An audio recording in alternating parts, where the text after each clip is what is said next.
இருந்தாரு. முதல்ல இருந்து சொல்லுங்க. இயேசு தெரு வழியாக போய்த்து கொண்டே நடந்து கொண்டே இருந்தார். கும்பல் அளவுக்கு மேல மக்கள் அவரை பின்தொடர்ந்துட்டே இருக்காங்க. எல்லாரும் எதுக்காக? அந்த புதுமைக்காகவும் அவங்களுக்கு அவர்கிட்ட ஏதாவது குணம் கிடைக்குமா, சாப்பாடு கிடைக்குமா, அப்படி இப்படியே தான் கடவுளை பின் சொல்லிட்டே வராங்க. அதுவும் யூத மக்களுக்காக நான் வந்தேன், நான் யூத மக்களுக்காக தான் நான் வந்தேன்னு அவர் ரொம்ப இதாக போதிச்சுட்டே நடக்காரு. எந்த யூத மக்களும் சட்டம் பண்ணல. இன்னைக்கு நம்ம இந்த ஏரல் மக்களுக்காக வந்தேன்னா ஏரல் மக்கள் எங்க சட்டம் பண்ணுவாங்க? இது போல இயேசு யூத மக்களுக்காக வந்தேன்னு சொல்லி போச்சுட்டே நடக்காரு. போயிட்டே இருக்கும்போது ஒரு பொண்ணுக்கு 18 வருஷமா பெரும்பாடுனா டைம் ஓவர் ப்ளீடிங், தீரவே இல்லை. உள்ளதில் சொத்தை எல்லாம் விற்று எங்கெங்கே போகணுமோ எல்லா டாக்டர்களையும் பார்த்து எல்லாமே பார்த்தது. எத்தனை வருஷமா? 18 வருஷமா அவளுக்கு ஓவர் ப்ளீடிங். அப்போ தாங்க முடியாது, எப்போவுமே ப்ளீடிங். 30 நாள் 365 நாளும். அதான் 18 வருடம்னா முழுமையாக ஒரு நாள் கூட விடாது. பைபிளில் இருக்குது. நான் அப்புறம் பைபிளில் இருக்கிறத காட்டித்தாங்க. 18 வருடங்களாக ஓவர் ப்ளீடிங்காக இருந்துட்டு இருக்குது. அப்போ இவளுக்கு மனசில் நம்பிக்கை. ஆனால் இவ யார்? யூதர் அல்ல, கிறிஸ்தவங்க மதம் இல்லை, வேற இனத்தவர். அதை நம்ம சொல்லுவோம்ல, ஒதுக்கப்பட்ட மக்கள் அப்படி அங்கங்கே ஒதுக்கி கிடக்குது போலப்பட்ட அந்த பெண். இவா இயேசுவை பற்றி கேள்விப்பட்டு இவா இந்த வழியாக ஓடி வந்து இயேசு போகிறாரேன்னு சொல்லிட்டு அந்த விளிம்பு அவர் நடந்து போயிட்டு இருக்காரு. லேசாக தான் அந்த அங்கேயே லேசாக தொட்டா. உடனே அவளுக்கு அங்கேயே என்ன ஆயிட்டுது, நின்றுட்டு. உடனே அவர் திரும்பி பார்த்து என் ஆடையை தொட்டது யாரு அப்படின்னு சொல்லிட்டு உடனே அவர் அந்த அம்மா ஓடி வந்து நான் தான் தொட்டேன் அப்படின்னு சொல்லிட்டு உடனே நான் புற இனத்தாருக்காக நான் வரலையே அப்படின்னு அவர் சொல்றாரு.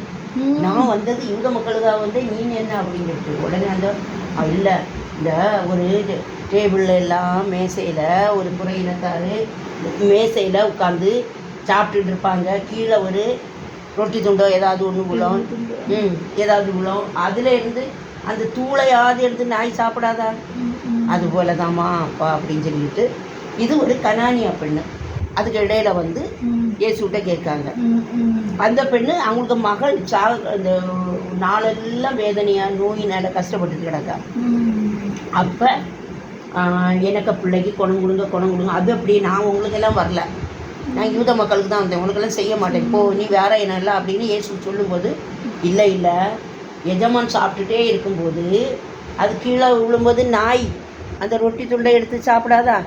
அதுபோல அந்த போல எனக்கு செய்யுங்க அப்படின்னு இப்போ அவர் சொல்லுவார். அந்த மக்களெல்லாம் பார்த்து இந்த கிறிஸ்தவ குடும்பத்தில், இந்த யூத குடும்பத்தில் ஒருத்தரை கூட இந்த விசுவாசத்தை நான் பார்க்கல. எவ்வளோ நம்பிக்கையாக அந்த பிள்ளை தன்னுடைய குழந்தைக்காக வருது அப்படின்னு. அதே போல் இந்த பெரும்பாடுபட்ட பொண்ணும் பயந்து நடுங்கி வந்துக்கிட்டு நிற்பாள். உடனே நீ என்ன மன்னிச்சுக்கிடுங்கன்னு சொல்லி நிற்பாள். உடனே சொல்ல பரவாயில்ல, உன்னுடைய விசுவாசம், உன்னுடைய நம்பிக்கை உன்னை குணமாக்கியது. அந்த நிமிடமே அவளுக்கு பெரும்பாடு நின்னது. அப்போ அவ்வளவுக்கு கடவுள் எவ்வளவுக்கு வல்லமை மிக்கவர். இப்படிப்பட்ட இயேசு நம்ம தான் அந்த அருமை தெரியாமல் இப்போ இந்துக்கள் எல்லாம் ஏன் 3 மாடிக்கு 4 மாடிக்கு போய் நம்ம இயேசு திவ்ய நக்கனை ஏற்படுத்தின நாள், திவ்ய நக்கனையை ஏற்படுத்தி அன்றாடம் அந்த திவ்ய நக்கனையில் இருக்காரு. நீ என்ன கஷ்டமோ ஒரு நாளைக்கு அதில் போய் ஒரு சொட்டு கண்ணீரை விட்டுப்பாரு, அவருக்கு தாங்க முடியாது. உனக்கு கண்டிப்பாக நீ என்ன கேட்டியோ அது நல்லதுன்னா உனக்கு கண்டிப்பாக தருவார். ஆனால் கடைசி ராப்போஷனத்தின் போது அவர் சொல்லாரு, இதை என் நினைவாக செய்யுங்கள் அப்படின்னு சொல்லி கொடுக்காரு.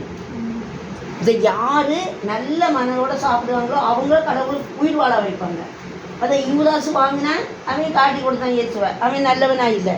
இந்த யோவான் எல்லாம் வாங்கி சாப்பிட்டாரு. கடைசி சிலுவை அடியில் கூட எல்லா பயிரோடும் ஓடிட்டானுங்க. ஆனால் யோவான் மட்டும் அவருக்கு சிலுவை அடியில் சிலுவையில் அரைஞ்சி உயிருடைய நேரம் வர யோவான் இருந்தார். அவருடைய சீடர்கள் தான். இன்னைக்கு நம்மளும் கிறிஸ்தவங்க எப்படி இருக்கோம்? இன்னைக்கு ஜாதகம் பார்க்கும், சாஸ்திரம் பார்க்கும், சகனம் பார்க்கும், ராகுகாலம் பார்க்கும். இதெல்லாம் பார்க்கவே கூடாது. கயிறு கட்டுவோம், கண் தூசி போடும். இது காலில் கயிறெல்லாம் கட்டி வச்சுருக்கிறீங்களா?